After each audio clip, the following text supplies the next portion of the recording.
ഇവിടെ നടന്നതിനെ പറ്റി നമ്മൾ ഇനി ഒന്നും ചർച്ച ചെയ്യണ്ട. ശ്യാമളനും അശോകനും എന്തിനാണ് ഇതിനകത്ത് കയറിയതെന്ന് പോലീസ് തെളിയിക്കട്ടെ. അപ്പൊ എന്ത് ചെയ്യണമെന്ന് ആലോചിക്കാം.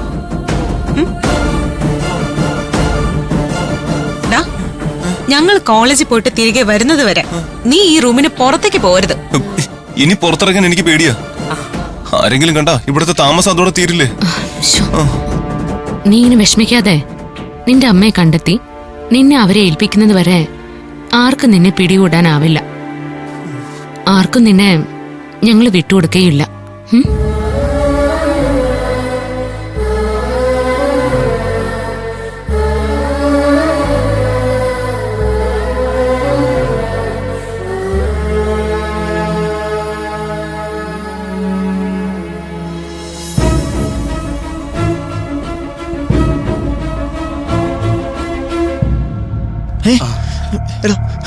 രുദ്ര സാറേ, ഞങ്ങളെ രക്ഷിക്കണം സാറേ. ഞങ്ങൾ അകത്തായി പോയി സാറേ. പോലീസ് നിങ്ങളെല്ലാം ചെയ്താടാ? ഇഷ്ടം പോലെ കിട്ടി സാറേ. എനിക്ക് കിട്ടാൻ ബോഡിയിൽ ഒരിടവും ഇല്ല. പുതിയ ACP സാറ് പുലിയാണല്ലോടാ. നമ്മുടെ പിള്ളേരെ ശരിക്ക് കടിച്ചു കയറിയിട്ടുണ്ടല്ലോ. സാറേ ഞങ്ങളോടൊന്ന് ഇറക്കി തരാമോ സാർ? കേസിൽ കുടുങ്ങിപ്പോയാൽ ഞങ്ങളെ വായു പോകും സാറേ. സാറ് പറഞ്ഞിട്ടല്ലേ ഞങ്ങള് ആ ഹോസ്റ്റലിൽ കയറിയ.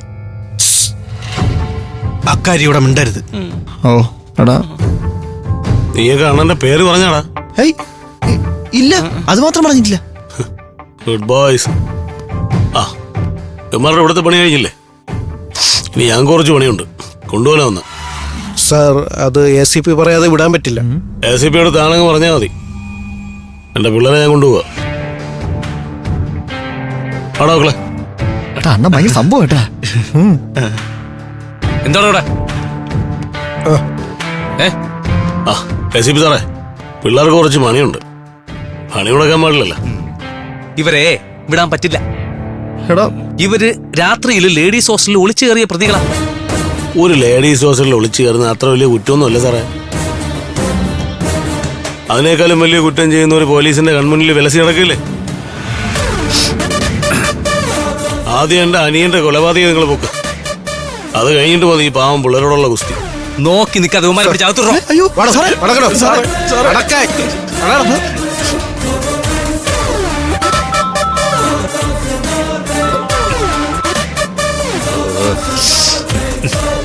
ഹലോ, മിനിസ്റ്ററുടെ PS ആണ്. താനിപ്പോ 2 കോളേജ് വിദ്യാർത്ഥികൾ അറസ്റ്റ് ചെയ്തില്ലേ? അവരെ വിട്ടയക്കണം. കേസൊന്നും എടുക്കണ്ട സാർ. അവര് വിമൻസ് ഹോസ്റ്റലിൽ പാതിരാത്രി ഒളിച്ചേറിയ പ്രതികളാണ് സാർ. കേസ് എടുക്കാതെ വിടുന്നത് ശരിയല്ല സാർ. മിനിസ്റ്ററുടെ മകന്റെ കൊലയാളെ താൻ പിടികൂടിയോ? ഇടോ, വഴിയെ പോകുന്ന പാവങ്ങളുടെ മേൽ കുതിര കയറാതെ താൻ കുറച്ചുകൂടെ സീരിയസ് ആവ്.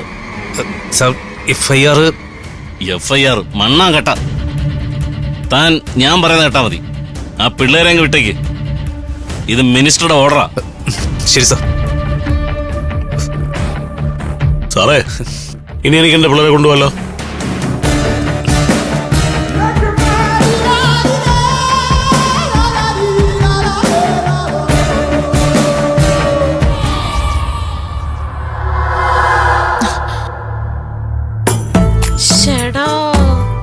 ഇവിടെ ഇന്നലെ രാത്രി ഇങ്ങനെ ഒരു സംഭവം നടന്നിട്ട് ഞാൻ അറിഞ്ഞില്ലല്ലോ. അപ്പൊ മന്ദാകിനി ഇവിടെ നടന്ന ബഹളമൊന്നും കേട്ടില്ലേ? 3-4 ദിവസമായിട്ട് താമസിച്ചാ കിടന്നത്. ഇന്നലെ ക്ഷീണം കൊണ്ട് ഞാൻ അങ്ങോട്ട് ഉറങ്ങിപ്പോയി. അല്ല, എന്നിട്ട് അവന്മാരെന്ത് ചെയ്തു? റീന മാഡം പോലീസിനെ അറിയിച്ചു. 2 പേരെയും പോലീസ് പിടികൂടിയിട്ടുണ്ട്. ആരാ അവന്മാര്? നമ്മൾ അറിയുന്ന ആൾക്കാര് തന്നെയാ. അതാരാ? ഇവിടുത്തെ പെൺപിള്ളാരുടെ പിറകെ നടന്ന് നിരന്തരം ശല്യം ചെയ്യുന്ന 2 പയ്യന്മാരില്ലേ, അവന്മാരാ. അത് ആ ശ്യാമളനും അശോകനല്ലേ? അവന്മാരാ ഇതിനകത്ത് ഒളിച്ചു കയറിയത്. വീരാ, അവന്മാര് പല വട്ടം ഈ ഹോസ്റ്റലിന്റെ പരിസരത്ത് ചുറ്റിപ്പറ്റി നടന്നിട്ട് ഒടുവില് പണി പറ്റിച്ചല്ലേ? പണി പറ്റിച്ചെങ്കിലേ അവന്മാർക്ക് പണി കിട്ടുകയും ചെയ്തു. എന്തു പണി? അന്ന് രാത്രിയിലെ കത്തിയുമായി ഇതിനകത്ത് കേറിയത് അവന്മാരാണെന്നാ പറയുന്നേ. ഓ, അപ്പൊ ഇവിടുത്തെ പഴയ ക്യാമറ കട്ടോണ്ട് പോണതും തേങ്ങ എടുത്തോണ്ട് പോണതും അവന്മാരായിരിക്കൂലേ? തേങ്ങ എടുത്തോണ്ട് പോയത് അവന്മാരാണോ? അത് വേറൊരു ഫ്രോഡല്ലേ? എടി കുമ്പുളി, നീ എന്റെ ഐസക്കിനെ ഫ്രോഡെന്ന് വിളിച്ചല്ലേ? തേങ്ങ കട്ടോണ്ട് പോയതിന് എനിക്ക് സംശയമുണ്ട്. ഇതിലിപ്പോ ഇത്ര സംശയിക്കാൻ എന്തായിരിക്കണേ? ഇതും അവന്മാര് തന്നെയാ. അങ്ങനെയായിരിക്കും ആ പേഴ്സ് ഇവിടെ വീണു പോയത്.